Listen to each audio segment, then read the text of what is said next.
A lord surely has need of a servant. It was a bitter cold morning when a nobleman, exiled from the royal castle and cast away into a remote mountain village, found himself unable to even boil a proper bowl of oat porridge. The rickety wooden gate burst open with a loud thud, and a 10-year-old girl stepped right into the middle of the muddy yard. Her eyes were sharp, much like those of a wild barn cat. The exiled lord, utterly baffled, asked her who she was. She told him her name was Nora, and she boldly claimed she could cook, wash the linens, and do absolutely anything.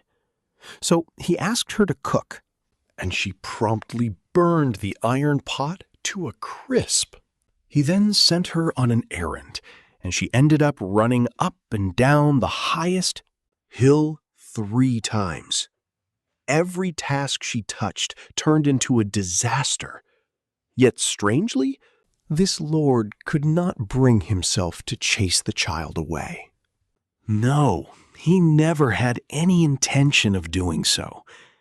But here is the truth of the matter.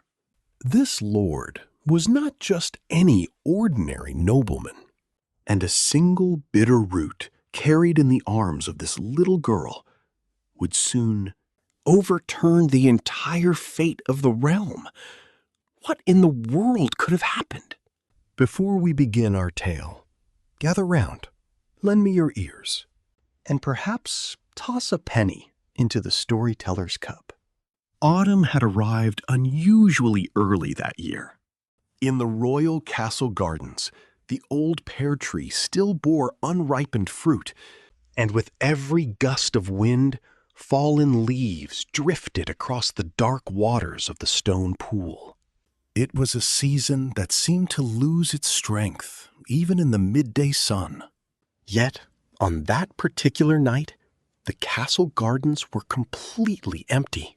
Not a single castle steward, serving maid, or even the royal guards on their patrol could be seen. Someone had deliberately cleared the grounds. Cedric stood before the stone bridge at the eastern edge of the gardens, looking up at the crescent moon. Moonlight, as thin as a fingernail, slipped through the clouds, and the surface of the pool was as dark as spilled ink. The sound of boots crunching on the gravel approached. It was a cautious, slow, and heavy step. Cedric did not need to turn around to know who it was. He asked if his brother had arrived. It was the voice of Edward, the king. His tone was low and somewhat cracked. Cedric asked playfully why he was being called out to the gardens at such an hour, wondering aloud if his brother had brought him a late-night feast of honey cakes. Edward did not smile. Usually he would have scolded him for his insolence, but the king kept his mouth shut and simply stared into Cedric's face. Then Edward pulled something from his heavy cloak. It was an ancient silver signet ring. It bore the royal lion crest. Its metal tarnished, and one edge was distinctly chipped. It was the very ring that had always sat upon their late father's heavy oak desk when they were children. Edward spoke, his fingertips trembling slightly, warning that poison was spreading through the royal court. Oswald and his treacherous lords had begun touching the royal bloodline one by one, and Edward feared he could be next. He looked at his younger brother and declared he was sending him into the remote mountains, disguised as a banished sinner. He would send Brom with him, a knight he could trust with his life. The playful demeanor vanished from Cedric's face. The wind against his back suddenly felt piercingly cold. However, Cedric forced the corners of his mouth up into a smile, asking if his brother was chasing him away. He was holding on, by laughing. And Edward knew this. Pressing the heavy silver ring into Cedric's palm, the older brother's hands firmly wrapped around the younger brother's hands for a moment before letting go. Edward commanded him to only take the ring out when in dire peril, and until then, to absolutely never come down from the mountain. Cedric bowed deeply, offering his respects, and crossed the stone bridge. 1 step, 2 steps, the gravel crunched beneath his boots.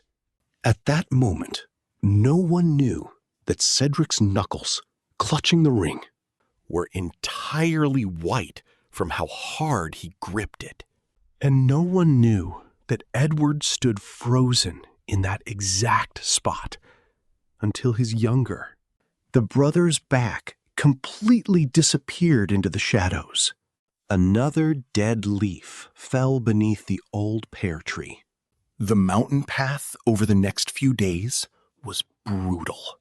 They abandoned the main castle roads and chose hidden trails where not even wild forest beasts dared to tread. The sound of loose rocks tumbling down, steep slopes constantly chased at their heels. Brom, walking ahead, said nothing. Throughout the entire agonizing climb, the only words that left his mouth were brief instructions on where to step and warnings to be careful. Panting heavily, Cedric asked the knight if he had ever spoken more than 10 words in his entire life. Brom simply blinked his eyes once. That was his entire answer. They arrived at the exile settlement only after the sun had completely dipped. Behind the mountain ridge, it was a miserable sight. A timber cottage with a thatched roof that had half caved in. A stone well that tasted sharply of rusted iron. And a yard where the weeds had grown as high as a man's waist. That was all there was. For a royal brother who was used to sleeping under fine wool blankets in a hearth-warmed chamber at the castle, this new dwelling was truly pitiful. As Cedric stepped inside, the stench of damp mold stung his nose. The wooden shutters had holes rotting through them, and the night wind whipped through the gaps, swirling around the empty room. Brom brought in a rough, moth-eaten wool blanket from somewhere and laid it out. When Cedric sat on it, a chill crept straight up his spine. It was their first night. The wooden door creaked wildly in the pine wind, and somewhere deep in the woods, an unknown beast let out a long, mournful howl. There was also the distinct sound of something scurrying across the ceiling beams. Cedric closed his eyes, opened them, tossed and turned. He could not find sleep. He reached into his tunic, pulling out the silver ring, tracing it with his fingers. The outline of the royal lion could be felt in that pitch blackness. The cold touch of the metal briefly brought back the lingering warmth of his brother's hands, only for it to fade away just as quickly. He could endure the discomfort. He could endure the unfamiliarity and the bitter cold. But the heaviest burden of all was the agonizing uncertainty of whether Edward was safe. Outside, Brom sat leaning against a wooden post in the yard, staying awake through the night. With his long sword resting across his knees, his eyes narrowed as he scanned the darkness. He looked exactly like a guardian beast of the forest. Cedric saw him through the crack in the door, but he did not call out to him. The first night in the mountain village passed in that long, heavy silence. It was the morning of their 3rd day in exile. Cedric sat on a weathered wooden bench in the middle of the yard, His shoulders slumped. Brom handed him a wooden bowl filled with oat porridge he had managed to scrounge up from somewhere. As Cedric lifted his wooden spoon, his face twisted. It was less like porridge and more like thin, murky water. He asked Brom if it was meant to be a meal or the water he used to wash his tunic. Brom blinked his eyes once, offering no answer. Just then, the rickety wooden gate was thrown open with a violent crash, kicking up a cloud of dust. Brom's hand instinctively flew to the hilt of his sword, and Cedric's spoon froze in midair. Stepping through the gate was a young girl, perhaps 10 years of age. She wore a stained linen gown and worn leather shoes that looked entirely too big for her. Her hair was half untied and tangled, and a streak of dirt smeared across one cheek. Yet her eyes were shining with the fierce, unyielding light of a wild barn cat. The child spoke with startling boldness, repeating that a lord surely had need of a servant and boasting of her skills in cooking and washing. Cedric stared down at the child, utterly bewildered, his spoon still raised. Brom took a step forward and gave her a sharp look, silently signaling her to leave. The child did not budge an inch. Instead, she marched right into the center of the yard and squatted down. Cedric asked for her name, and she told him it was Nora. When asked who sent her, she plainly stated that no one did. She had simply heard a lord came to the village. Cedric let out a hollow chuckle. She was a child without a single ounce of fear. In front of a grown man, let alone a nobleman. He told her he was in no position to hire anyone because he had no silver coins to spare. Nora's eyes went wide as saucers, utterly shocked at the concept of a lord with no silver. The way she said it made Cedric feel something he had never felt in his entire life. The sheer embarrassment of being poor. It was a bizarre situation.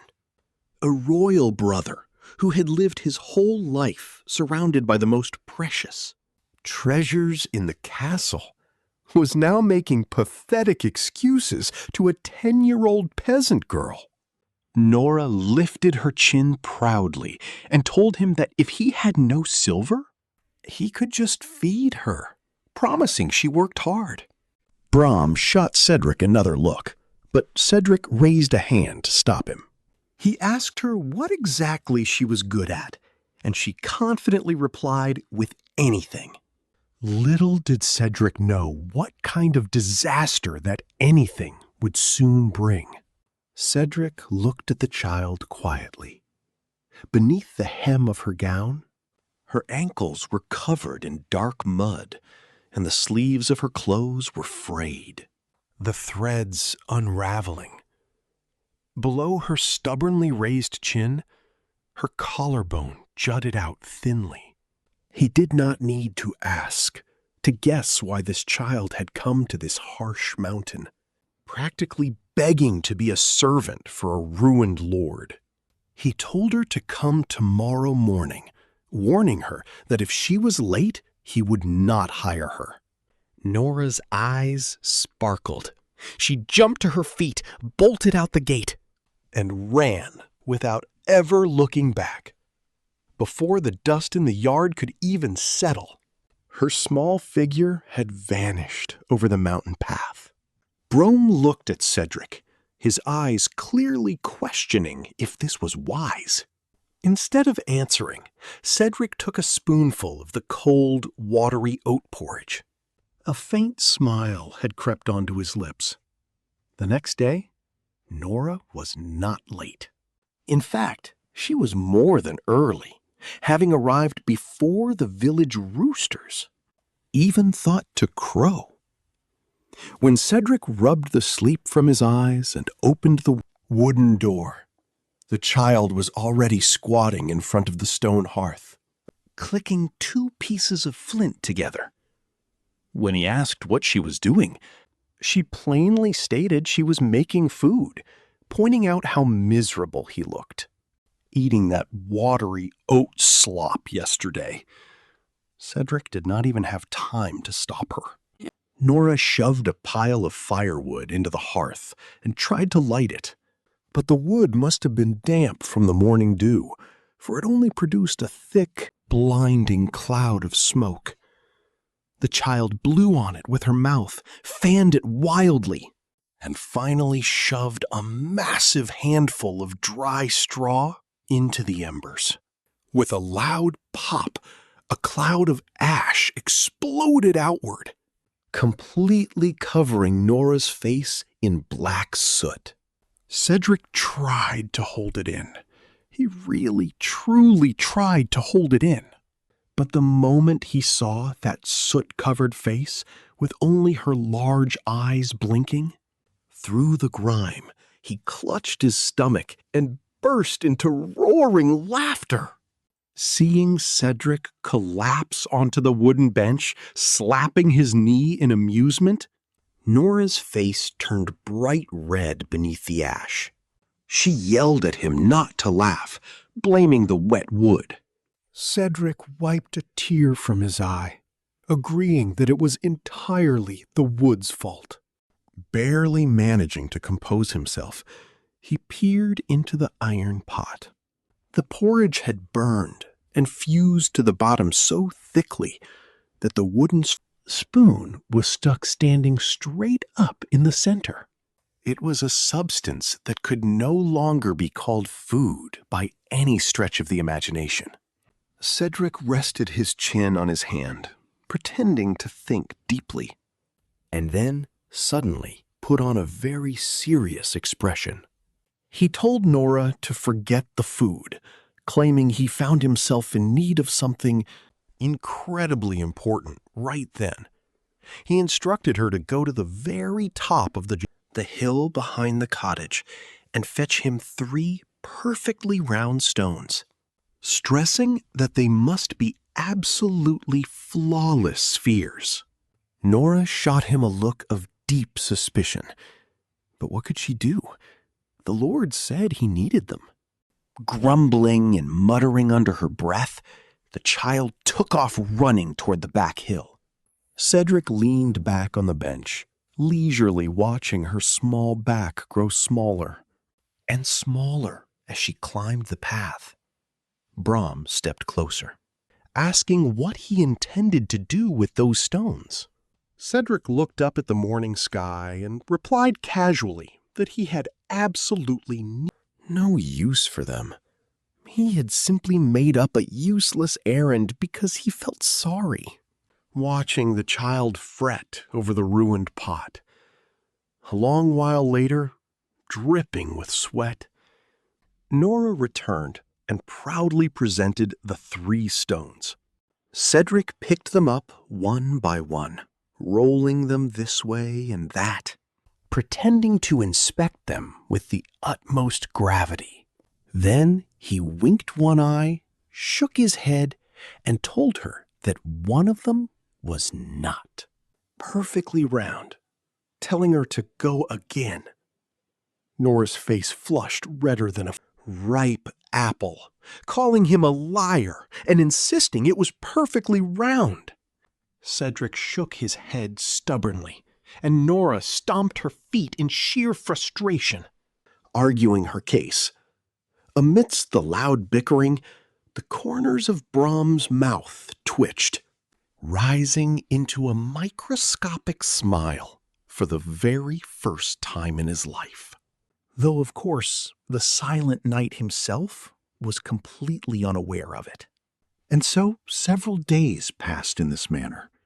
Nora came every day before the sun rose, and only returned home when the sun began to set. Though her chores were still a bit clumsy, Nora was quite skilled at sweeping. The muddy yard, hanging the washed linen gowns, and fetching water from the old stone well. In between these tasks, Cedric would invent the most absurd errands for her. Bring me 10 of the broadest leaves from the stream. Count the stamens of the flowers blooming by the manor gate. Every time, Nora would grumble under her breath. Yet, she would march off with spirited steps to do exactly as he asked. Cedric would watch her small, retreating back and chuckle to himself. But one day, Nora did not come. The sun climbed high above the thatched roofs, yet the wooden gate remained firmly shut, and the yard was uncommonly quiet. Cedric sat on the rough-hewn wooden bench, his eyes drifting toward the dirt path leading to the hills. He stood up, sat down, and looked down the road several times over. Finally, he called out to Brom. The silent knight stepped forward. Cedric asked him where the child lived. Brom replied that he had heard she lived just across the shallow brook, at the very edge of the medieval village. Cedric suggested they go take a look, muttering that the girl might have tripped on the rocky path and injured herself. Brom simply stared at Cedric in silence. Cedric gave a loud, awkward cough and quickly averted his gaze. In the end, it was Cedric who led the way. With Brom walking a step behind, Cedric crossed the edge of the village and came upon a small, leaning timber cottage with a sagging thatched roof. Even before they reached the door, a thick, pungent smell of herbs wafted through the damp air. It was a bitter, heavy scent that seemed to sting the tip of the tongue. The wooden door was left slightly ajar. Cedric peered inside, and his footsteps instantly halted. Nora was crouched on the dirt floor of the dim room, brewing medicine. Inside a small clay pot, a dark, reddish-brown liquid was bubbling fiercely over the hearth fire. The young girl carefully ladled the broth into a wooden bowl and gently tipped it toward the lips of a woman lying on a thin straw pallet. It was Martha, Nora's mother. The tips of Martha's fingers, resting outside the coarse wool blanket, had turned a sickening, pitch-black hue. Cold sweat poured down her pale forehead. Her breathing was ragged and harsh, and every so often, her entire body would tremble violently. Cedric noticed Nora's bare feet. She was not even wearing worn leather shoes. Her heels were deeply cracked, and dark mud was caked between her small toes. It was clear she had been climbing the cold, rugged hills since dawn to dig for roots. After managing to feed her mother the bitter brew, Nora used her small hands to wipe the sweat from Martha's brow. She wrung out a damp linen cloth, placed it carefully on her mother's forehead, and pulled the frayed edges of the blanket right up to her chin. Standing just outside the doorway, Cedric watched the scene in absolute silence. The child's back looked far too small, the heavy burden resting upon those narrow shoulders seemed far too great for a 10-year-old girl to bear. On the muddy path back to their own dwelling, Cedric was the first to break the heavy silence. He declared that starting tomorrow, he would have to increase her wages. Brom, trailing behind, replied a beat later, pointing out that Cedric was not currently paying her any silver pennies or shillings at all. Cedric let out another awkward cough. Brom did not press the matter further. The evening sky was bleeding into a deep autumn sunset. casting their two long shadows side by side along the dirt road. No more words were spoken, but their footsteps felt far heavier on the return journey than when they had set out. From the very next day, Cedric began to visit Martha's timber cottage regularly. At first, he sent Brom ahead with a warm bowl of barley broth. But soon, he began carrying it over himself. Whenever Nora asked why the exiled lord kept showing up at their poor home, Cedric would make up a flimsy excuse, claiming he was there to strictly supervise his servant. Nora would tilt her head in confusion, but she never argued to chase him away. Instead, whenever Cedric arrived, she began leaving a clean, woven straw cushion right outside the room for him to sit on.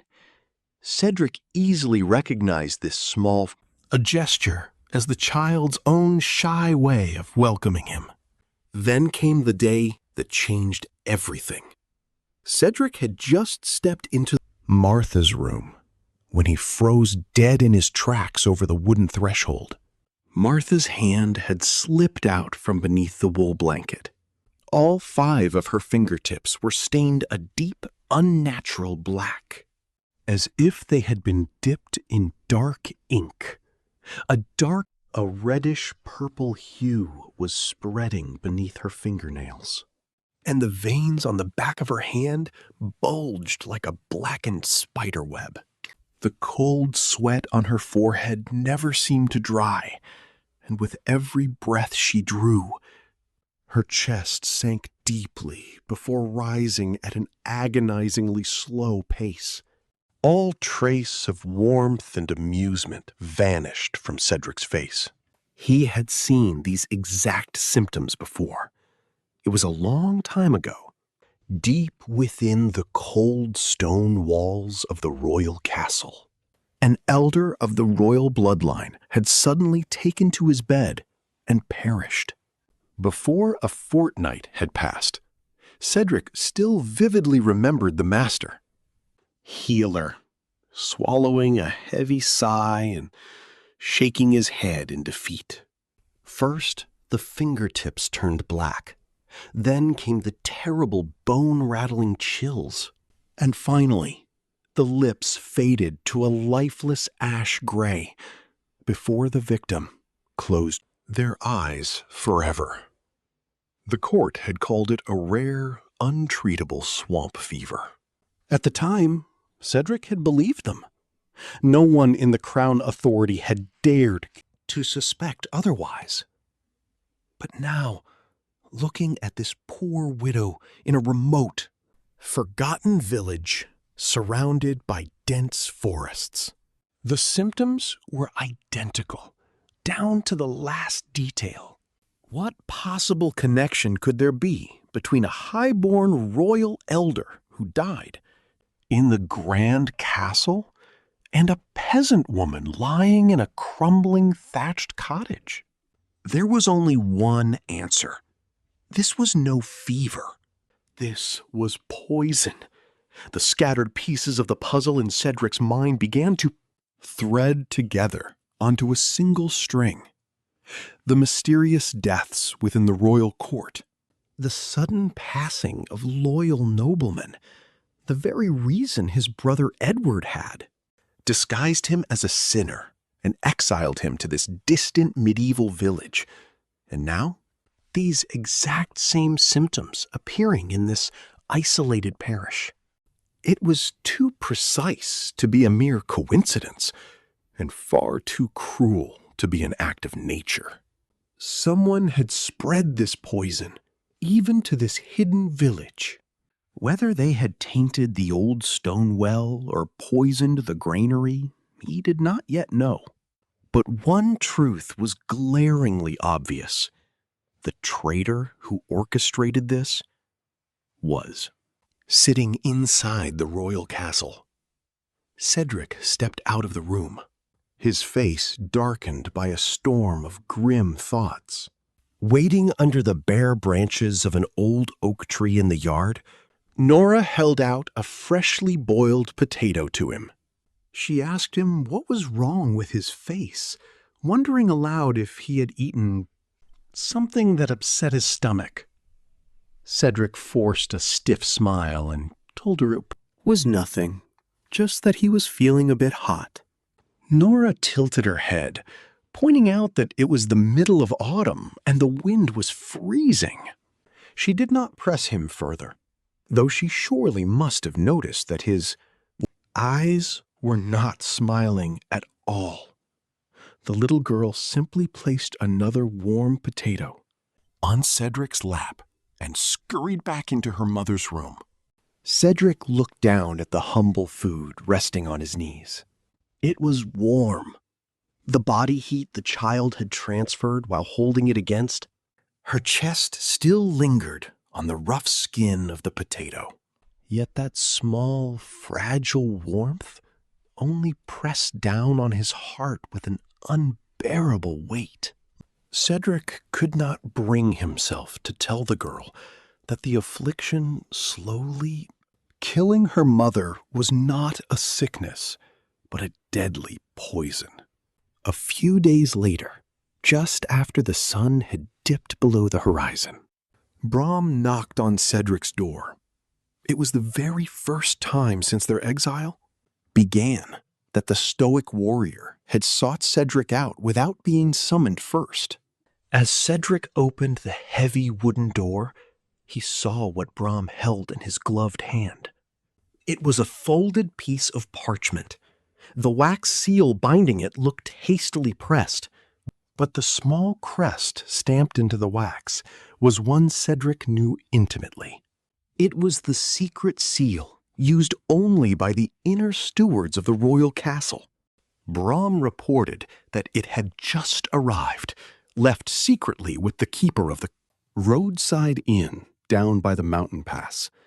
Cedric broke the wax seal. The letter was agonizingly short, barely 10 lines of ink. Yet, as his eyes swept over those few lines, the tips of Cedric's fingers began to turn cold and stiff. The parchment bore devastating news.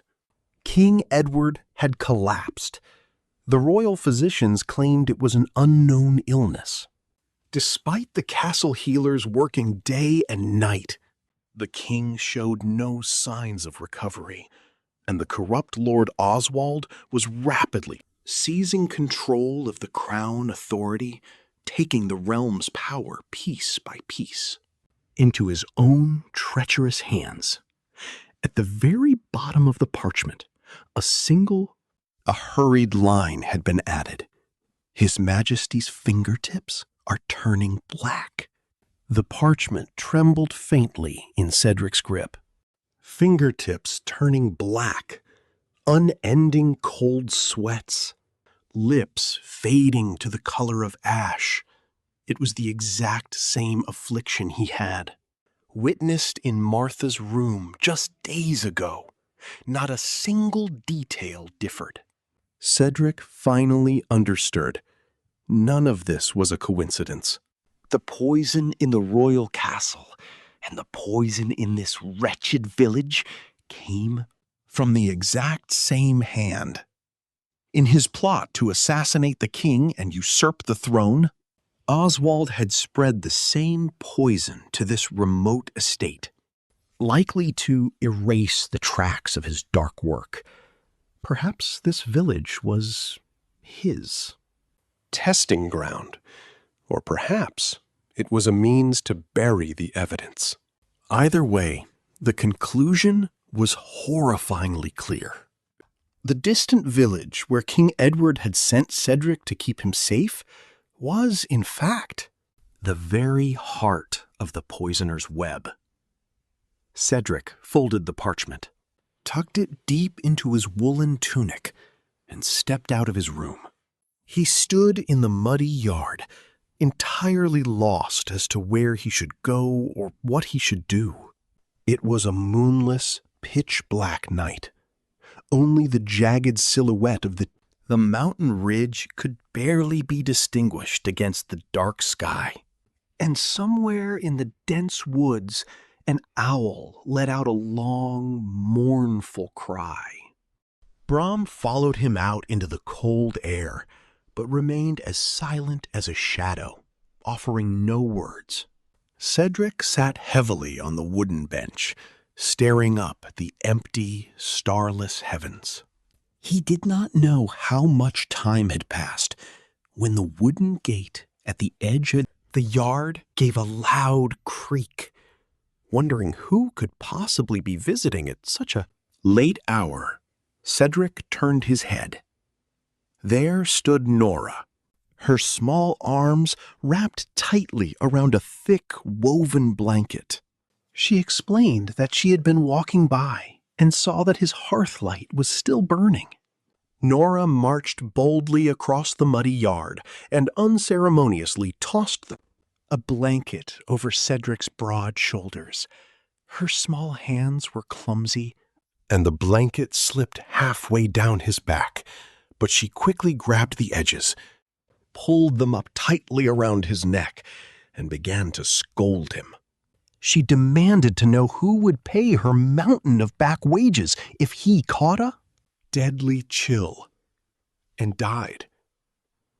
Even though she had never received a single copper penny from him, the child spoke with the absolute confidence of a wealthy merchant owed a fortune.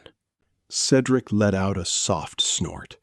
He had not intended to laugh, but a genuine chuckle escaped his lips, despite the crushing despair in his chest.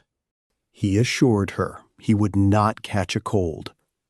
Nora sniffled, wiped her nose, and turned back toward the gate, muttering that it was always the ones who said that who ended up sick. Before her small back disappeared entirely into the shadows of the night, she glanced over her shoulder one last time. Only after making sure Cedric was properly clutching the blanket around himself did she finally turn away. Cedric huddled deeper into the coarse wool. A faint, earthy smell of medicinal herbs clung to the fabric the child had brought. It was a bitter, heavy scent, yet somehow it felt deeply familiar and incredibly grounding. In that dark, hopeless moment, knowing this bold peasant girl was nearby was his only source of comfort. From that night on, Cedric was plagued by sleeplessness. Every night, after receiving the hidden parchment, he lay staring at the wooden rafters, tormented by the same agonizing thought. His brother Edward was dying, and yet, trapped in this remote mountain village, Cedric was utterly powerless to help him. He would pick up his royal seal, toy with it, set it down, and pick it up again until dawn broke. Even in the daylight, his face was pale and gaunt. He sat before his simple meals of coarse bread and thin soup without lifting his wooden spoon. When Nora spoke to him, he would only give distracted, half-hearted replies. Nora had been watching Cedric's gloomy demeanor with careful, sidelong glances. Then, one crisp morning, she approached him with her usual bright, unbothered energy. She asked if his stomach was hurting again and told him to eat what she had brought. What Nora thrust into his hands was a handful of freshly uprooted plants, thick dirt still clinging to the roots. The main stem was as thick as a man's finger, and a yellowish, muddy sap was oozing from the broken end. As Cedric brought it closer to his face, a violently bitter smell assaulted his nose. It was the exact same root that made the tongue go numb. The very one Nora constantly brewed and fed to her sick mother. Cedric asked her what in the world it was. Nora shrugged her small shoulders.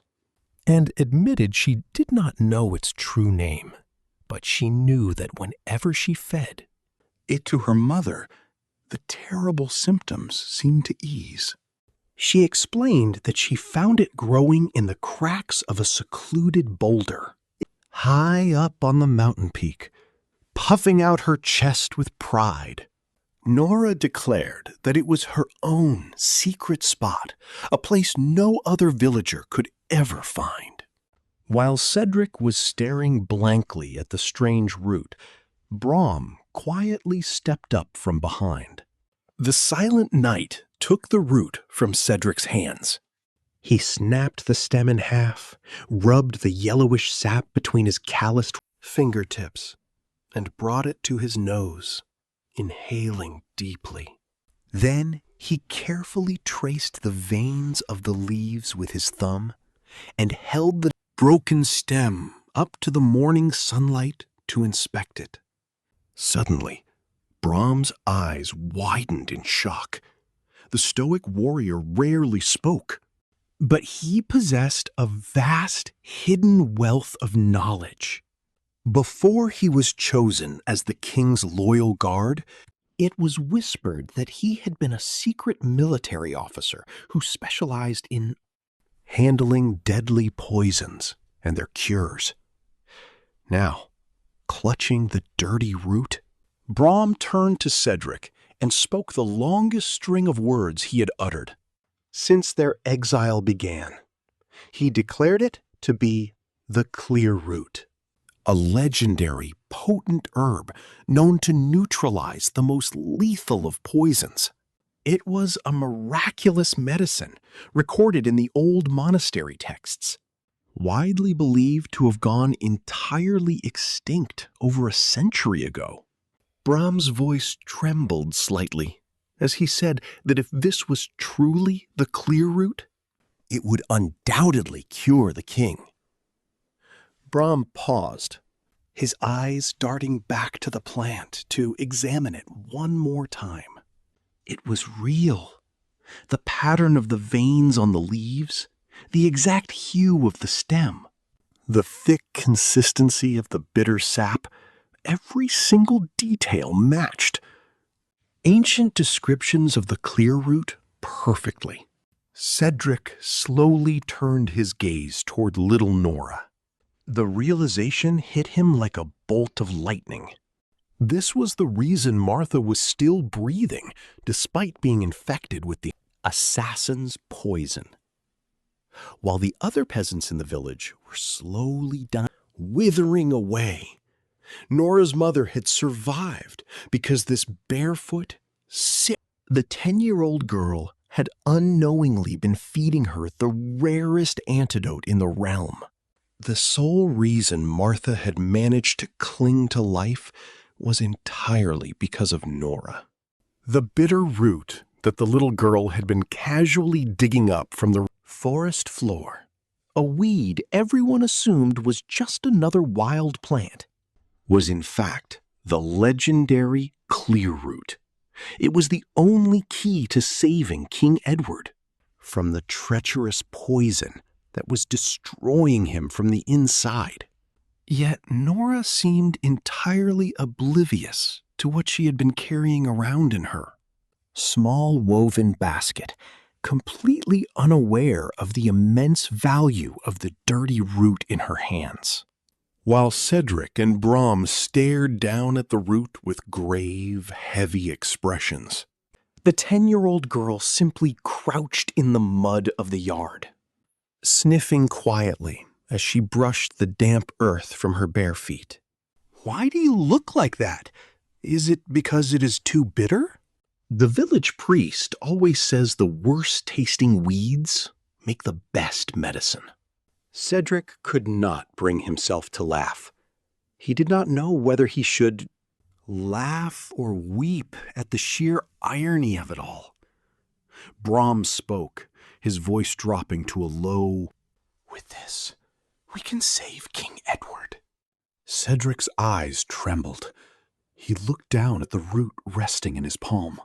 The yellowish sap had already begun to stain his skin, and the sharp, bitter scent pierced his nose. The life of his beloved brother, the king of the realm, depended entirely on this tiny, insignificant-looking piece of the earth. Cedric lifted his head and gazed out over the jagged mountain ridges, looking toward the distant horizon where the royal castle lay. It was a clear autumn sky, but he could not see the end of it. "Edward, are you still drawing breath?" He could not bring himself to speak the words aloud. Instead, his fingers tightened around the bitter root. He gripped it so fiercely that his knuckles turned white, holding it with the exact same desperate strength he had used to clutch the royal seal on the night he was banished. Cedric did not sleep a wink that night. He sat alone in the cold, drafty timber cottage. In one hand, he held the heavy golden royal seal. In the other, he held the clear root. To him, the two objects carried the exact same weight. One represented his brother's desperate command, and the other represented his brother's fragile life. The king's decree had been absolute. Do not leave the manor estate under any circumstances. If you break this boundary, you will be branded an outlaw and a traitor. It was a fake exile, a desperate measure designed by Edward to protect Cedric from Oswald and his corrupt lords. If Cedric left this remote medieval village on his own 2 feet, he would be defying the very crown authority that kept him breathing. But if he obeyed the command and stayed, his brother would surely die. Even at this very moment, the assassin's poison was eating away at the king's flesh. Would he choose to be named a traitor, or would he choose to let his brother perish? As the pale light of dawn began to seep through the cracks in the wooden shutters, Cedric finally rose from his stool. When he pushed the heavy oak door open, Brom, who had stood guard in the muddy yard all night, turned his head. "We ride for the royal castle!" Cedric's voice was low, but there was not a single trace of hesitation in it. Brom did not offer a single word of protest.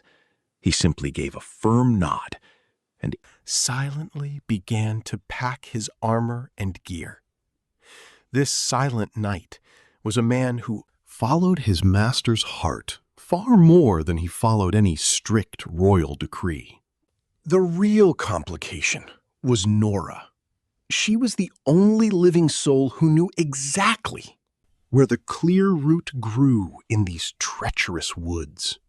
There was no telling how many days the journey to the capital would take, and they might need to forage for more of the herb along the way. Securing enough of the antidote to cure King Edward would be entirely impossible without Nora acting as their guide.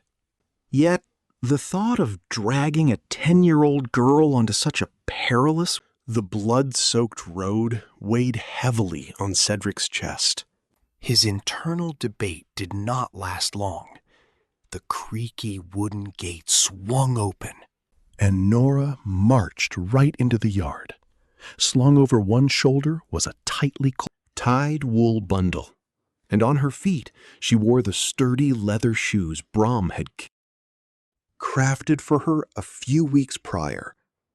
"I know exactly where you are going." "You were planning to slip away in the dark, were you not?"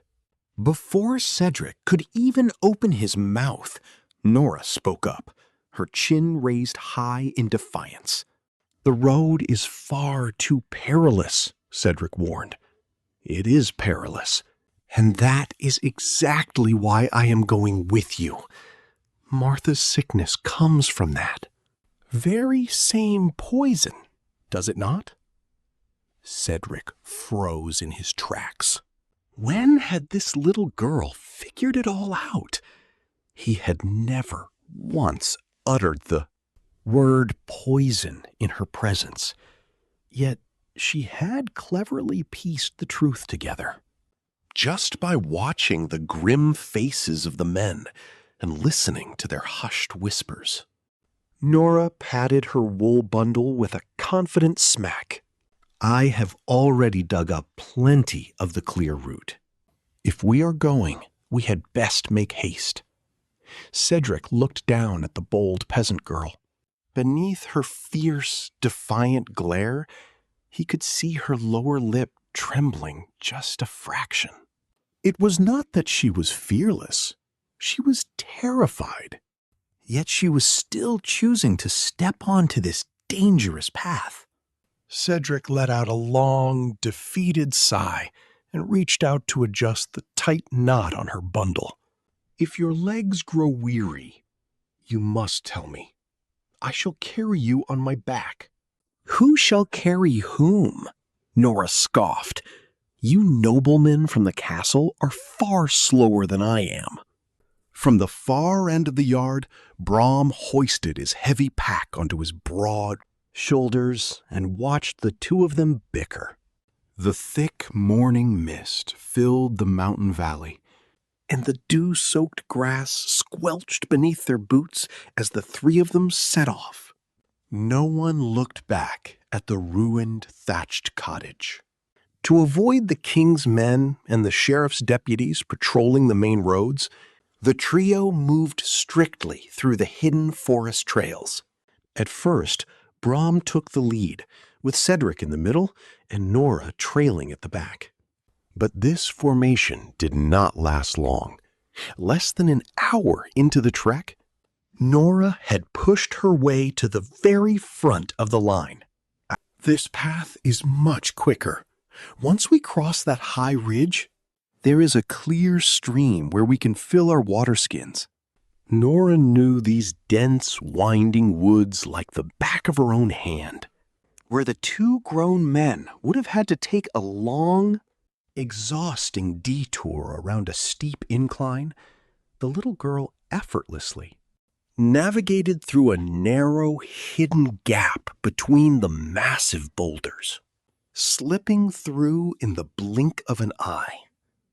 For the first time since they had met, Brom wore an undeniable expression of pure admiration. Cedric did not miss it. Brom, you are actually impressed right now, are you not?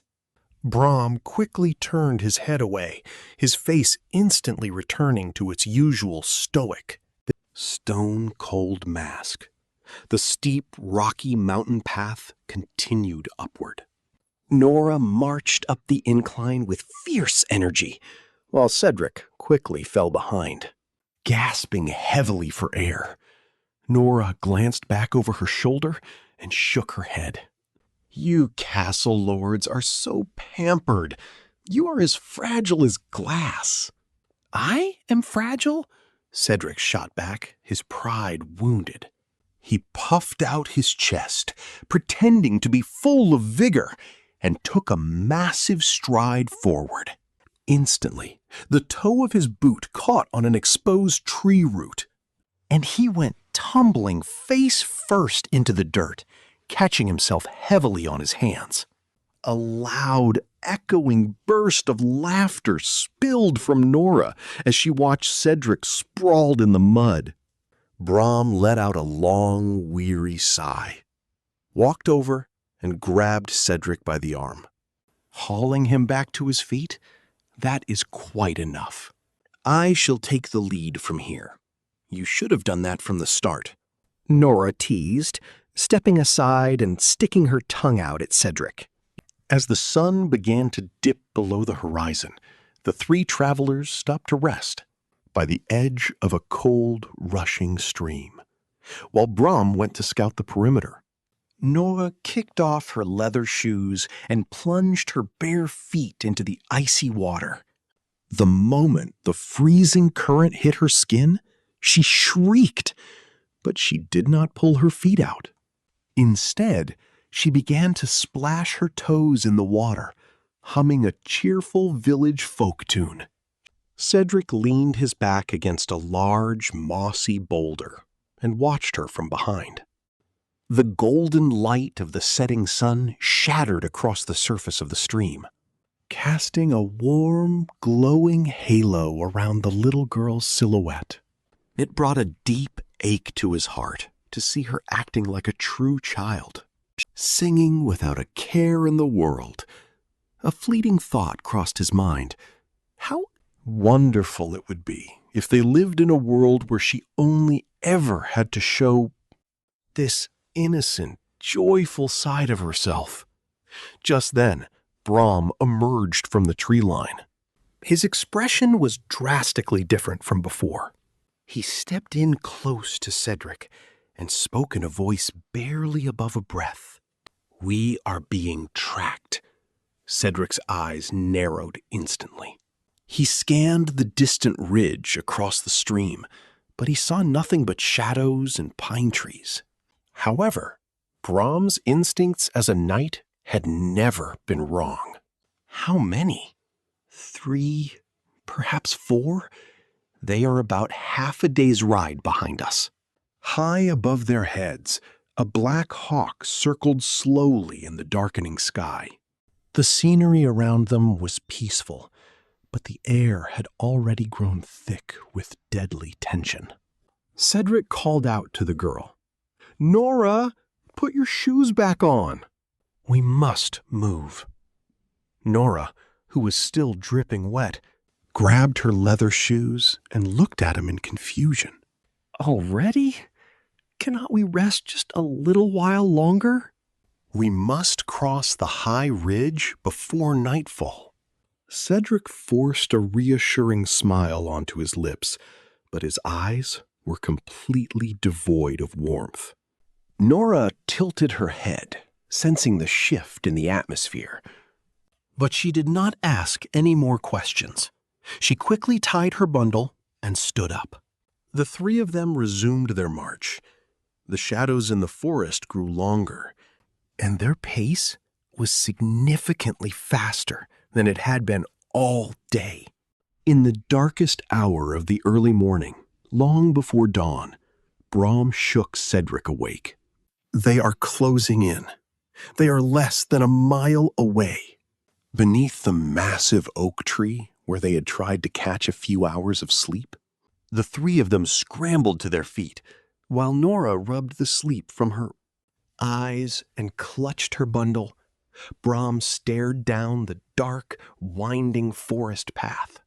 The sun had not yet risen, and the woods were pitch black. But carried on the cold night wind was the faint, unmistakable sound of human presence. The crunch of heavy boots on dry leaves, the snapping of thick branches. These were not the careful steps of common poachers or wandering merchants. These were trained killers. Brahm grabbed Cedric firmly by the shoulder. "There is a massive boulder just ahead. Behind it lies a hollowed-out cave, hidden by thick brambles. Take the girl and hide inside. I will hold the path." Cedric opened his mouth to argue, but Brahm's eyes were fiercely resolute. There were rarely many words shared between the 2 men, and in this dire moment, none were needed. Brahm took the lead, guiding them quickly to the towering rock formation. When they slipped around the back of the boulder, they found a narrow fissure completely concealed by thorny bushes. Inside, there was just enough space for 2 adults to crouch in the darkness. Brahm shoved Cedric and Nora into the damp crevice and quickly pulled the thick brambles back over the entrance to hide them. "No matter what you hear out there, you must not leave this cave." With those final words, Brahm turned his back and vanished into the freezing, pitch-black mist of the forest. The space inside the rock was suffocatingly tight and completely dark. The thick smell of wet moss filled Cedric's nose, and the freezing damp stone chilled his bare palms. Nora pressed herself tightly against Cedric's side. Through the thick fabric of his tunic, Cedric could feel the violent, rapid thumping of the little girl's heart. Cedric raised a single finger and pressed it gently against Nora's trembling lips. She gave a small, terrified nod in the dark. How much time passed, they could not tell. Suddenly, sounds echoed from the other side of the boulder. One heavy footstep, then two, then three, and then the unmistakable, terrifying ring of steel sliding out of leather scabbards. Cedric's spine went completely rigid. The brutal clash of heavy broadswords shattered the silence of the sleeping mountain. The sickening thud of heavy boots stomping the earth, the violent cracking of tree limbs, and then a choked groan of pain rang out before the forest plunged back into dead, heavy silence. Nora's tiny hands clamped onto Cedric's wool sleeve with a desperate, crushing grip. A long time passed before the thorny bushes blocking the entrance were finally pulled aside. Brahms stood there, breathing heavily. The entire left sleeve of his tunic was soaked in thick, dark blood, but he was standing firmly on his own 2 feet. "They are dealt with. We must make haste." Cedric crawled out of the rocky hollow and immediately stared at Brahms' ruined sleeve. "Are you wounded?" "It is merely a scratch from the thorns," Brahm replied without blinking. Cedric looked down at his own forearm, where a tiny, faint red line had been left by the brambles when they hid. "Yes, I was scratched by the thorns as well." Nora looked back and forth between the 2 men. She stared at Brahms' blood-drenched arm, then at Cedric's completely unharmed arm, and let out a loud sniffle. "You are both terrible liars." Cedric reached out and gently stroked Nora's messy hair. "Look at us. We are perfectly fine. Nothing happened."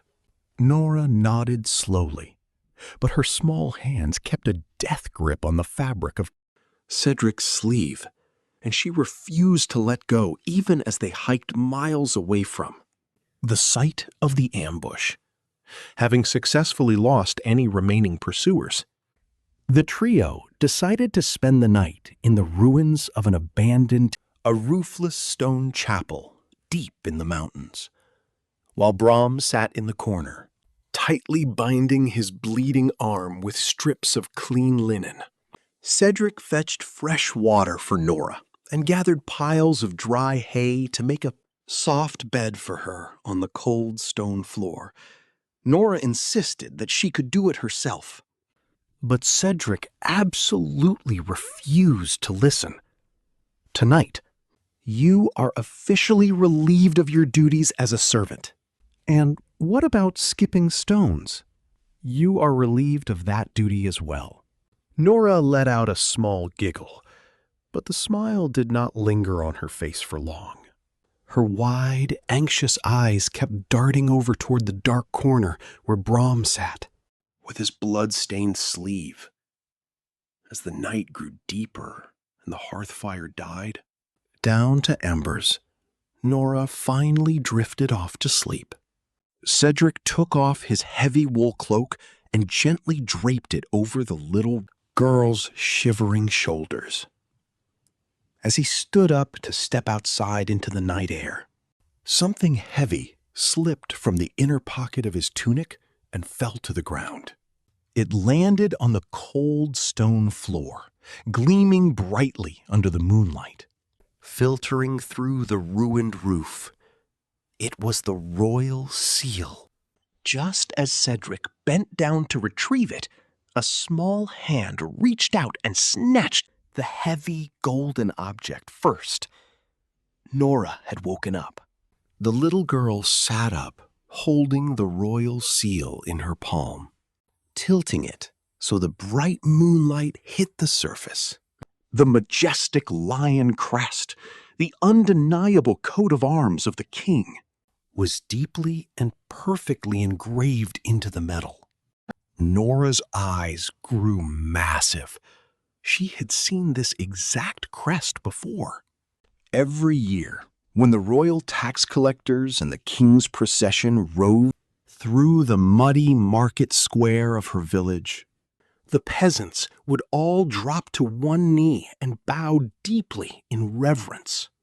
That exact same crest had been woven into the massive banners carried by the castle guards. "You are no ordinary banished lord, are you?" Cedric froze mid-step. He turned around slowly. Nora was looking up at him, holding the royal seal carefully in both of her hands. There was no fear in her eyes. Instead, she looked at him with a profound, solemn seriousness that he had never seen in her before. Cedric stood there in the quiet ruins of the chapel, staring back into the eyes of the 10-year-old girl. He asked himself the heaviest question of all. Just how much of the truth should I tell this child? It would have been easy to lie, but he felt that deception would not work on this child. Cedric took a knee before Nora, bringing himself down to her eye level. "I am the king's brother," he said. "My brother is the ruler of this realm, and he has been struck down by a foul poison. That bitter root you dug up is the only medicine that can save his life." Nora was silent for a long time. Cedric's heart grew heavy. Would this child now fear him and treat him with the distant reverence owed to a royal? Would the bold Nora, who grumbled, argued, sniffled, and stood by his side, vanish forever? Finally, Nora opened her mouth. "So, did you really need me to run errands for those round stones? Or were you just making fun of me?" Cedric was utterly speechless. The brother of the king was left standing with his mouth hanging open before a 10-year-old girl. Nora let out a soft chuckle. Then she pulled the rare root from her linen bundle and pressed it firmly into Cedric's hand. "Hurry up and go. Your brother is waiting." Cedric's eyes grew hot. Even knowing he was of royal blood, this child had not changed. She still had that exact same spark in her eyes, making it clear she would continue to tease him, argue with him, and undoubtedly demand her pennies for the work she had done. Cedric lifted his head to look at the sky.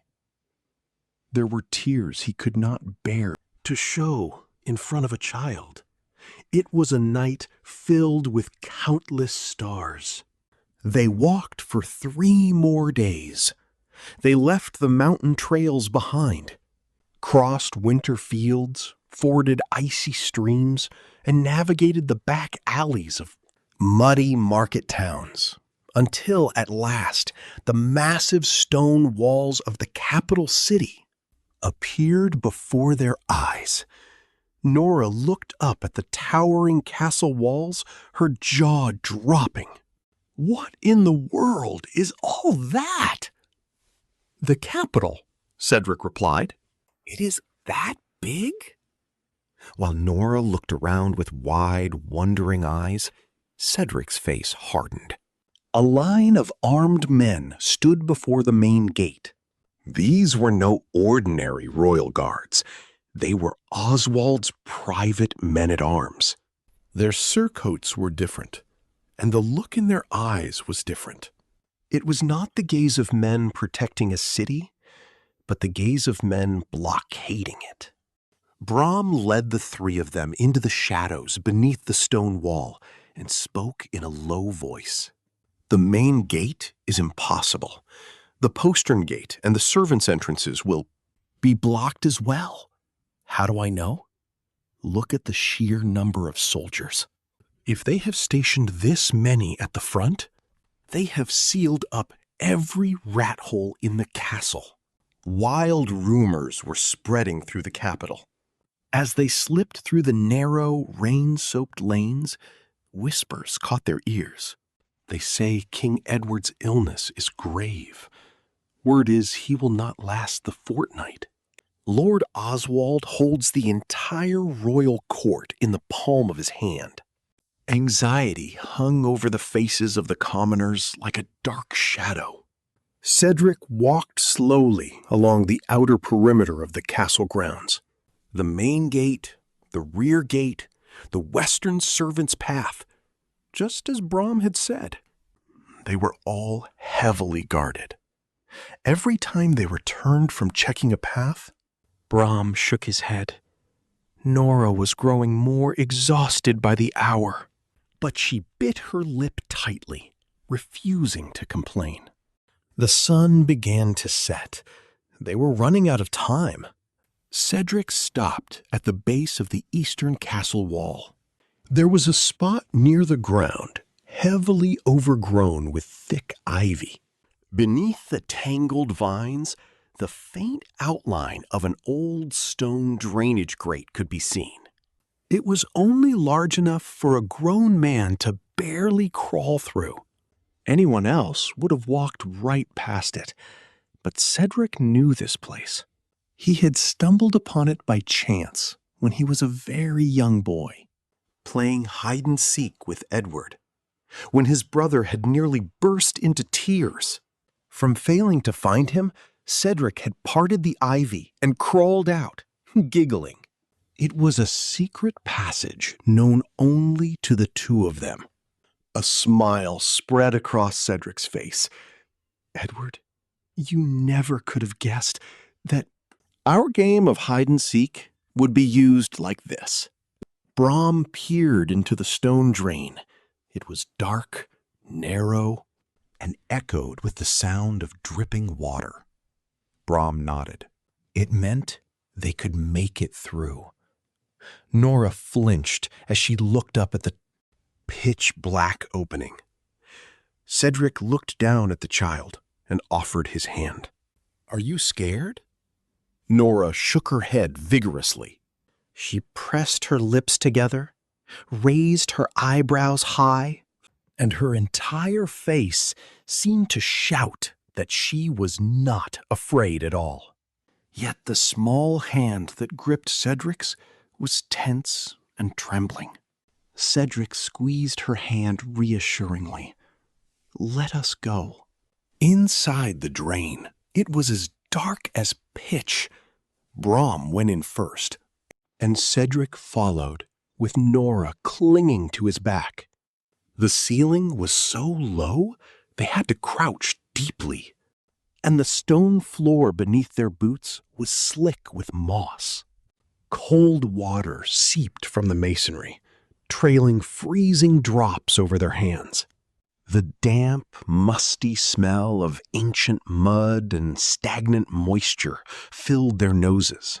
With every breath, the only sound in the darkness was the dripping of water. That sound echoed in turn with the sloshing of their footsteps. Clinging to Cedric's back, Nora whispered softly, "My lord, it is scary in here." "I am scared too," Cedric replied. "What do we do if a royal lord is scared? A royal lord is still a man." Nora let out a little giggle. The sound of her quiet laughter echoed through. The narrow stone tunnel and the suffocating darkness seemed to lighten just a little. Nora's arms were wrapped tightly around Cedric's neck, but for the brief moment she was laughing, The fearful tension in her grip relaxed. How long had they crawled? Brom stopped ahead of them. A faint sliver of moonlight was seeping in from above. There was an iron grate at the end of the drain, and as Brom carefully pushed it upward, the night sky came into view. They had reached the inner courtyard of the royal castle. The three of them climbed out of the drain and slipped into the deserted stone cloisters. Cedric took the lead. This was the place where he had run and played with his brother as a boy. His body remembered the exact position of the pillars, the number of stone steps, and the precise turns of the corridors. When they finally reached the heavy oak doors of King Edward's bedchamber, Cedric's feet came to a halt. There was no one at the door. Neither the royal guards nor the castle servants, who should have been tending to the king, were anywhere to be seen. It was as quiet as an abandoned tomb. It was clear that Oswald had already cleared the loyal retainers away.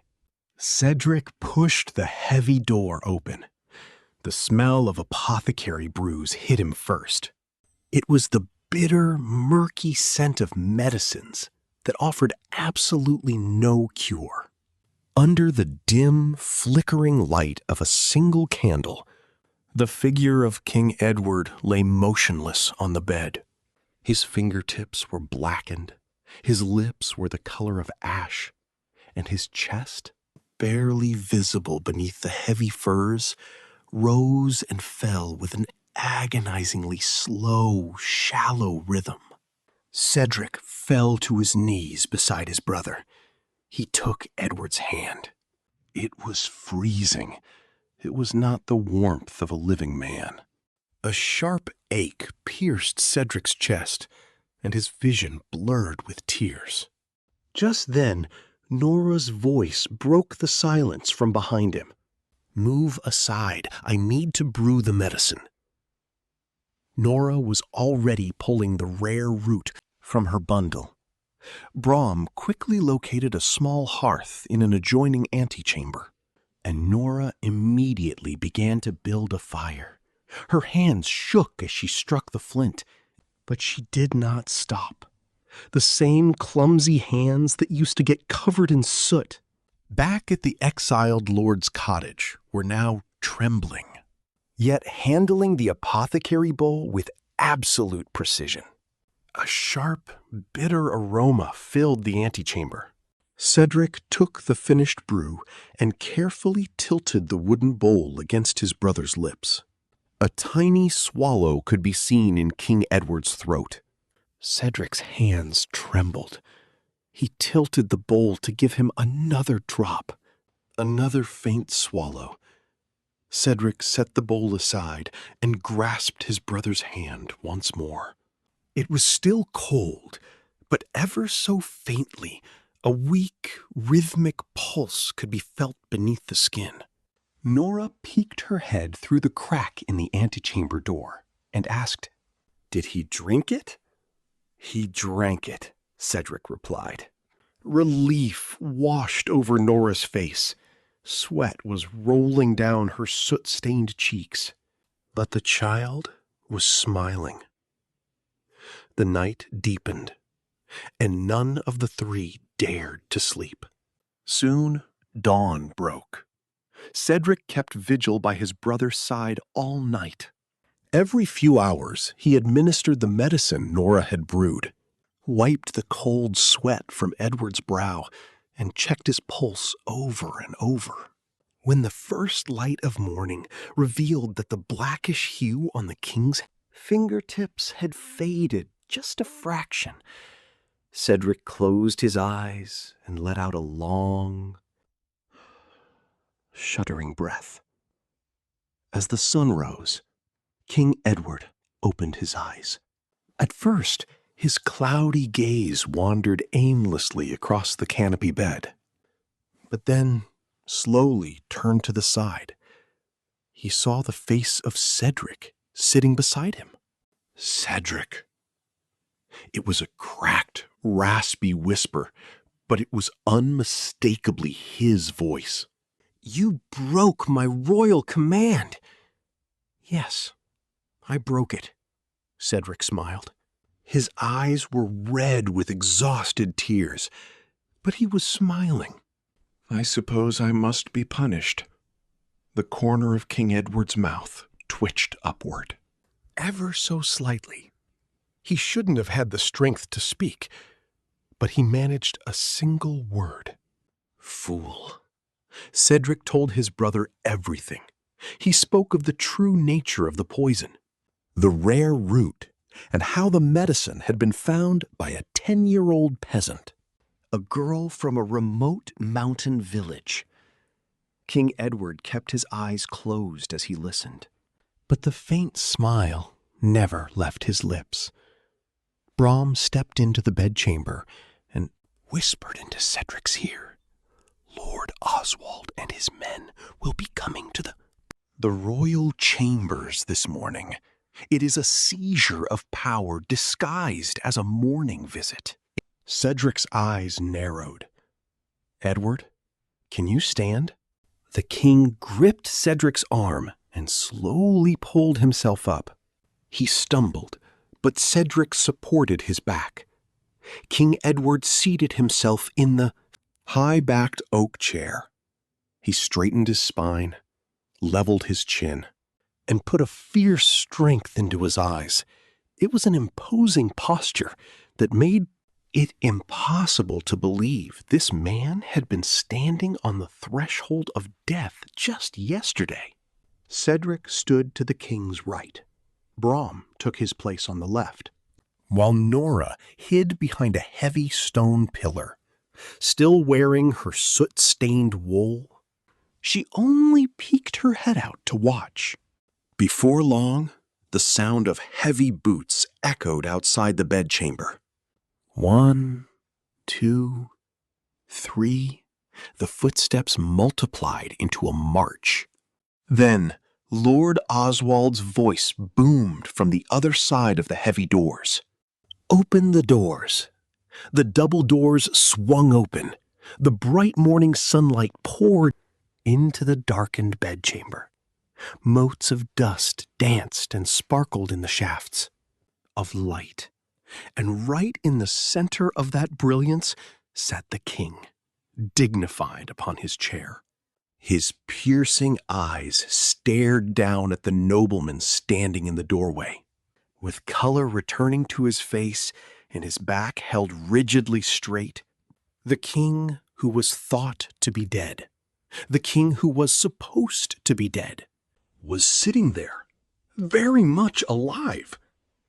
Lord Oswald's face turned whiter than bleached parchment. Behind him, the jaws of 6 corrupt lords dropped open in unison. One stepped backward in terror, another's legs gave out completely, and a third frantically grabbed the sleeve of the man next to him. It was a pathetic display of panic. King Edward spoke.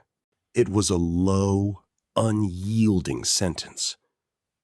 "Have you come to mourn me?" The air in the royal chamber turned to ice. At those words, fully armored castle guards emerged from every shadow and surrounded the traitorous lords. Brom had secretly signaled the loyal men in advance. Lord Oswald's knees buckled. He did not kneel out of respect. The strength had simply vanished from his legs. Amidst the chaos, Nora scurried from behind the pillar and hid behind Cedric's legs to get a better look. She watched with wide, astonished eyes as the treacherous noblemen were dragged away. And then she locked eyes with Cedric. Cedric offered her a small, gentle smile. It meant everything was going to be all right. Nora gave a tiny nod in return. Above her soot-stained cheeks, the corners of the child's mouth lifted into a quiet smile. Lord Oswald was dragged out that very morning. The castle guard seized him by both arms and forced him to his knees in the muddy courtyard of the royal grounds. Yet Oswald kept his chin raised. Stubbornly to the very end, his lips were trembling furiously, but his eyes bulged with feigned indignation. "I am innocent! I know nothing of this treason!" King Edward stood upon the stone balcony, looking down at the shouting traitor. His expression did not change. Brom stepped forward into the center of the courtyard and presented the evidence. The vial of water drawn from the well in the exiled lord's village, the deadly residue extracted from that water, and the apothecary ledger secretly seized from Lord Oswald's manor before they arrived at the capital. It was the exact same poison. The poison that had struck down the king in the royal castle, and the poison that had tainted the well in the remote medieval village were one and the same. Brom spoke with a calm, unwavering voice. He explained to the court how the deadly residue had been carefully mixed into the rare tonics meant for the crown, and how the very same poison was later dumped into the stone well of the exiled lord's village to erase all tracks. The timeline of the villagers falling ill matched perfectly with the days the king had spent bedridden in his fever. The great stone hall erupted into anxious murmurs. Shock spread across the faces of the gathered noblemen. Oswald's face slowly drained of color, turning the shade of cold ash. Cedric stood quietly to the side, watching the scene unfold. In his mind, he saw Martha's blackened fingertips. He saw Nora's bare, cracked heels as she tended the hearth fire all night to brew medicine. He saw the small, calloused hands that wiped her mother's feverish brow. Every bit of that suffering had flowed from the hands of the corrupt lord. Standing before them, King Edward finally spoke, his voice echoing off the high, vaulted ceilings. "Oswald, it seems the poison you sowed has washed right back to your own feet." Oswald raised his head, his face twisted in a desperate mask of confusion, as if he did not understand the king's words. "From that remote, wretched village you sought to taint, the cure was found," Edward continued. "One of the very peasants you condemned to death knew the secret of the bitter root, and that humble weed has saved my life." Oswald's eyes trembled wildly. The very earth he had poisoned had yielded the key to his undoing. He had dug a grave for others and fallen straight into it. And it came from the hands of a 10-year-old girl, no less, the king added. The weight of his royal authority pressing down on the hall. Oswald could no longer shout his false claims of innocence. His head dropped slowly to his chest, and his shoulders slumped in utter defeat. The castle guards stepped forward, seizing Oswald and his 6 accomplices, dragging them out of the great hall. As they hauled him across the stone courtyard, the only sound that escaped Oswald's lips was a hollow groan. It was the sound of a man who finally realized that the venom he had unleashed was now choking his own throat. Silence fell over the throne room once more. Edward looked over at Cedric. Cedric bowed at the waist.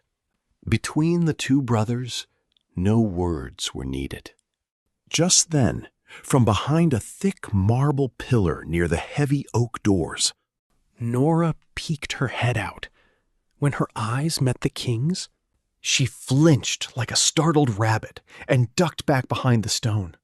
A warm smile spread across Edward's face. 2 days later, Nora was summoned to the royal court.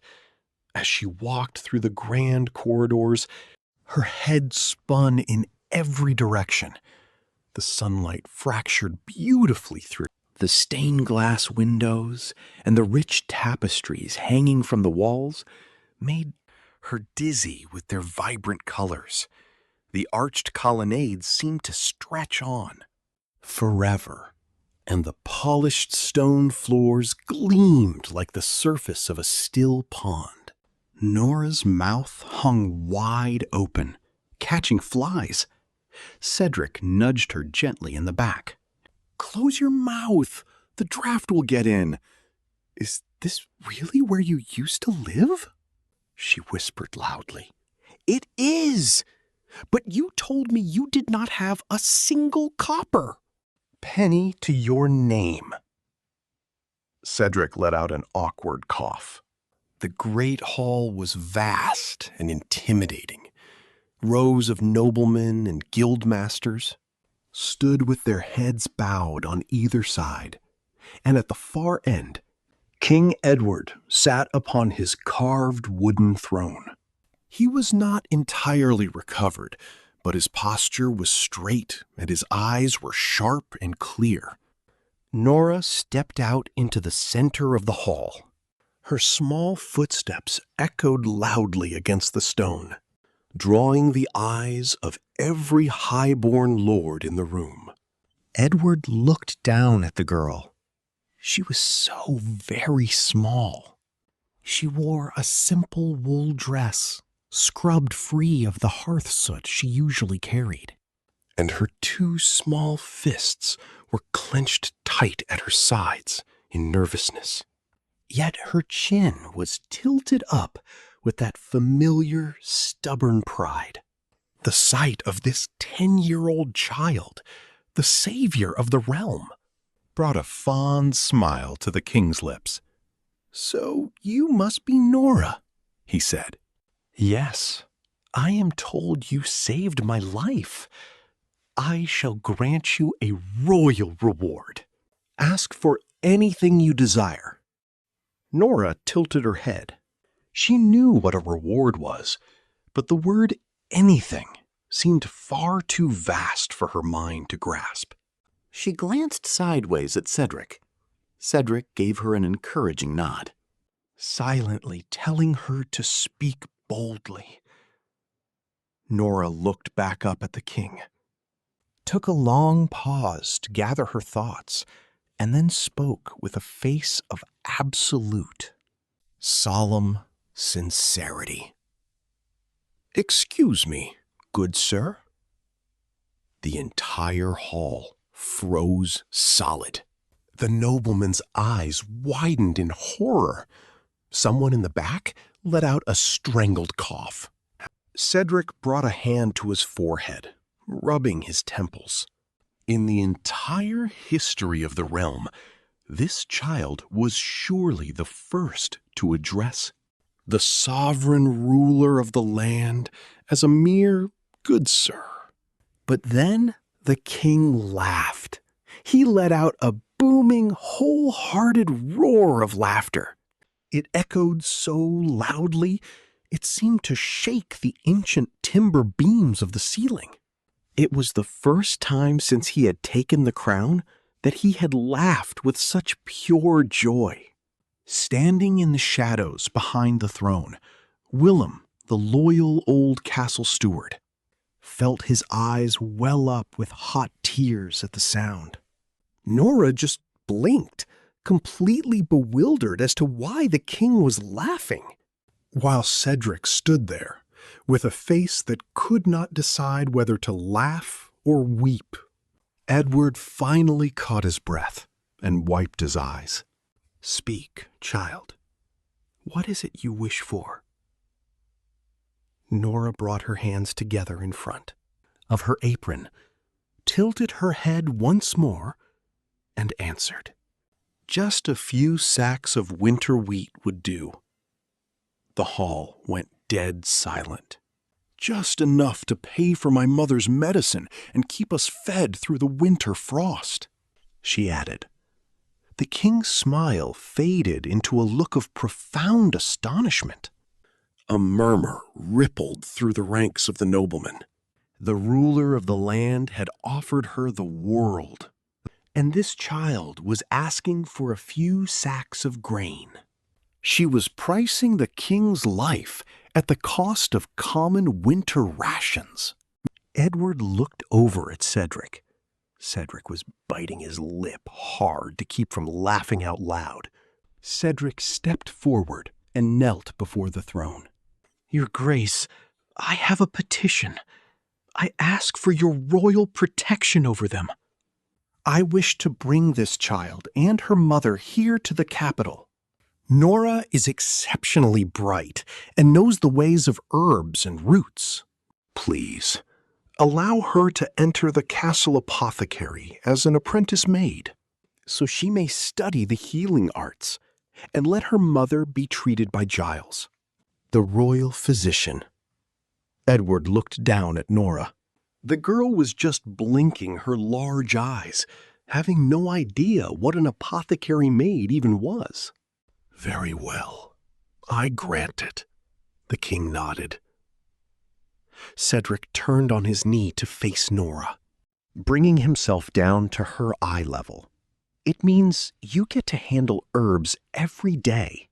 Stay right by your mother's side and eat 3 full meals a day." Nora's eyes went perfectly round. 3 meals? Yes, 3 meals. Nora swallowed hard. Back in the harsh, freezing mountains, how many times had she ever enjoyed a full, proper meal? Her eyes began to sparkle like polished glass. "And sweet cakes, too?" Cedric chuckled. "Yes, sweet cakes, too." A massive smile broke across Nora's face. Radiant was too small a word for it. Her teeth showed, her eyes curved into little crescent moons, and her cheeks puffed out in pure delight. The formal tension of the royal hall instantly melted away under the warmth of that single smile. The king chuckled softly under his breath, and Willem turned his head away to dab his wet eyes with his velvet sleeve. A few polite, fond coughs echoed among the noblemen. A 10-year-old's joy had lit up the cold stone room. Only Cedric smiled, with damp eyes. A few sacks of wheat. To this child, that was the greatest treasure in the entire world. Not silk gowns, not gold or silver coins, not noble titles, but simply enough food to survive the winter with her mother. The humble weight of her wish pressed heavily against Cedric's heart. Edward called for his steward and gave the decree. "Grant Nora and her mother 100 sacks of the finest grain, and secure them a comfortable cottage within the capital. See to it that a place is made for her in the castle apothecary at once." At the mention of 100 sacks, Nora's eyes practically bulged out of her head. 100 sacks? But that is far too much. Cedric reached out and ruffled her hair. "It is your back pay. Just take it." Nora opened her mouth, then closed it again. For the first time since he had met her, the bold peasant girl was completely at a loss for words. The seasons turned twice. Martha received the finest care from Giles and slowly regained her health. They moved into a cozy timber cottage on the edge of the capital. She would often visit the castle apothecary to watch her daughter work. And with every visit, her cheeks grew plumper and her face brighter. Nora had officially become the apothecary's apprentice maid. wearing a neat, clean linen apron that always smelled faintly of dried herbs.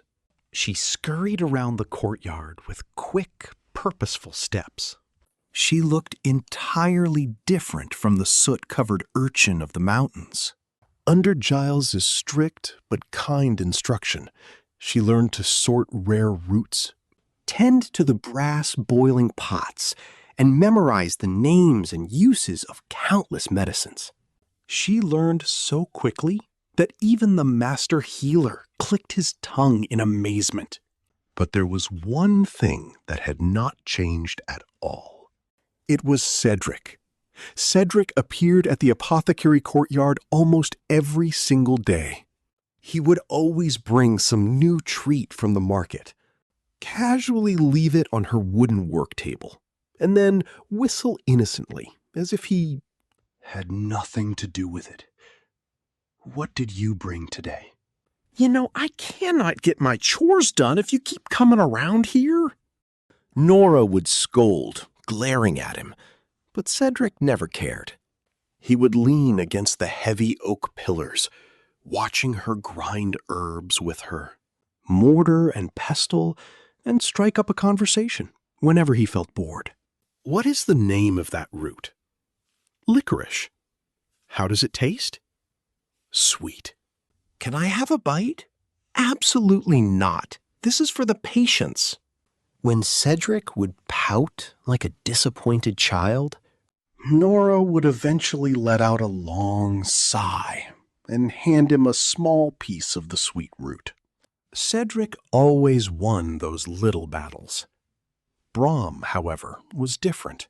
He would silently visit the apothecary, leave a large burlap sack of fresh apples in the corner of the room, and turn to leave without a single word. He never left his name, nor did he wait for thanks. When Nora spotted the sack, she would grab it, run out into the corridor, and shout at his retreating back, "Thank you, Mr. Brahm." Brahm would merely turn his head slightly, give a single curt nod, and continue on his way. That was their established greeting. Seeing this, Cedric would immediately start complaining. "Why do you never thank me like that?" "Because you still have not paid me my wages, my lord. I gave you 100 sacks of grain. The king gave me those."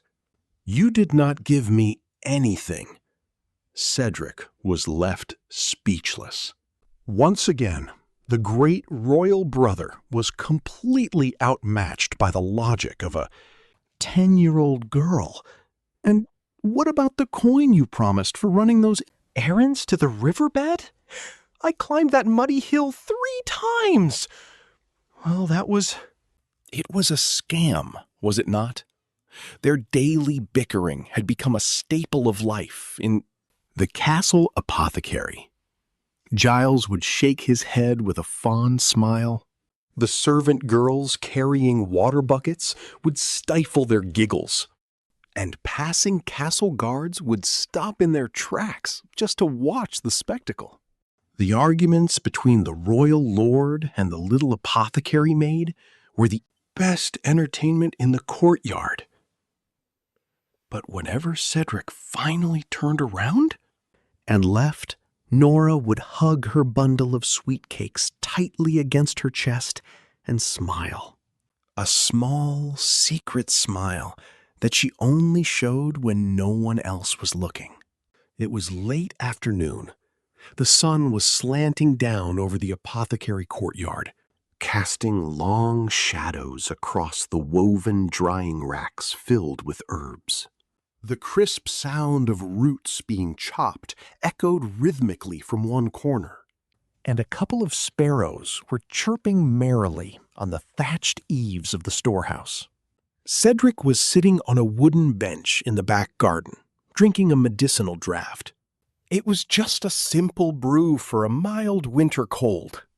But the moment the liquid touched his tongue, he scrunched up his entire face and squeezed his eyes shut.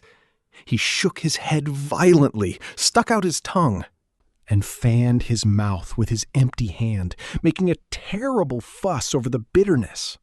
Nora, who had been organizing the jars on the wooden shelves, stopped and stared at him. A look of utter pity and exasperation spread across her face.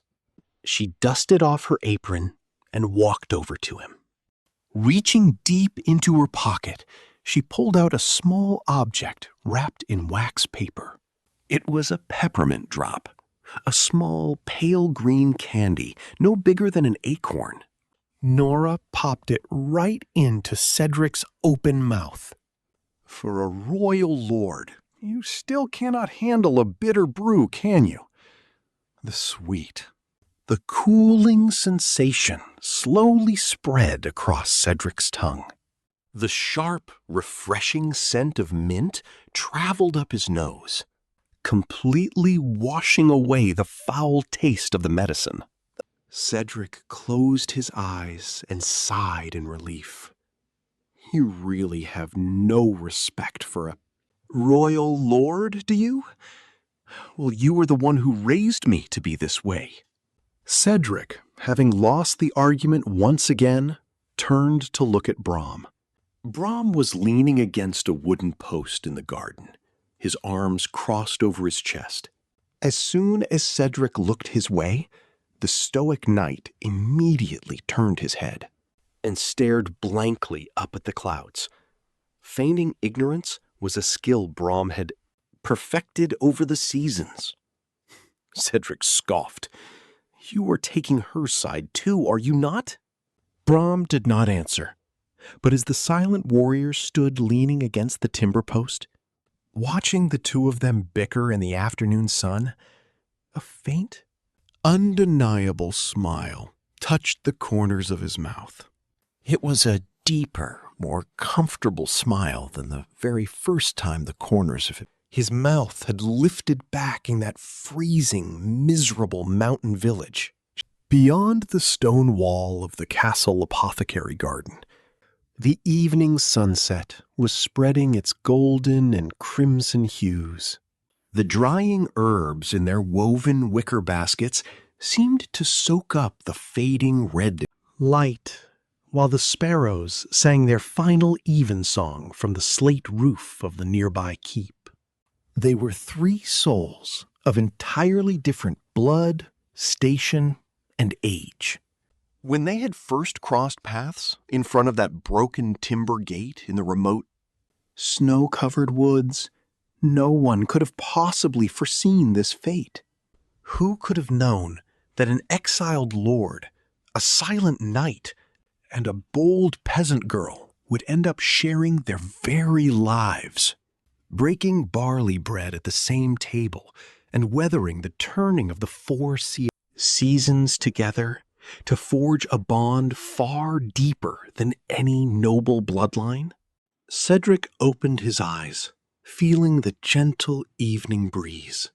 The sweet taste of the mint drop still lingered pleasantly on his tongue. Perhaps this fierce little girl of the woods had known from the very beginning that if one simply endures the bitter roots of life, the sweet reward is sure to follow. Nora muttered as she turned her back to him, marching straight toward the heavy oak shelves lined with clay crocks and glass vials. Do not be sick tomorrow, my lord. You still have to bring me those honey cakes. From the market, you know. Cedric let out a warm, quiet chuckle. And as for the tale of Nora, who would one day grow up under the guidance of Master Giles to become the most skilled and renowned master apothecary in the entire royal court, well, that is another story entirely.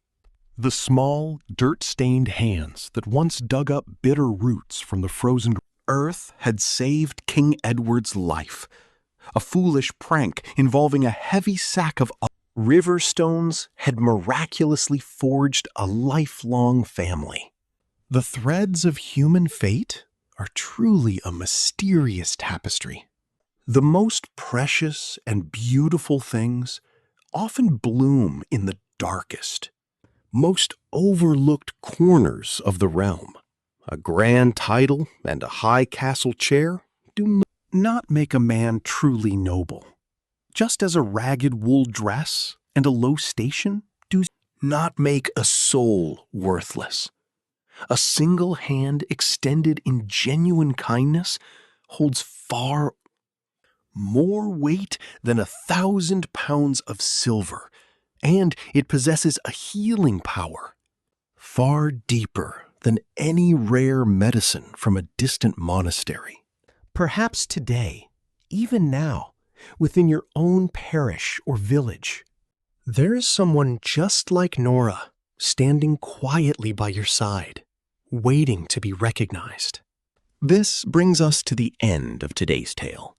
If this story warmed your heart by the hearth fire, your support and kind words give great strength to the telling of our next journey. Thank you, as always, for listening.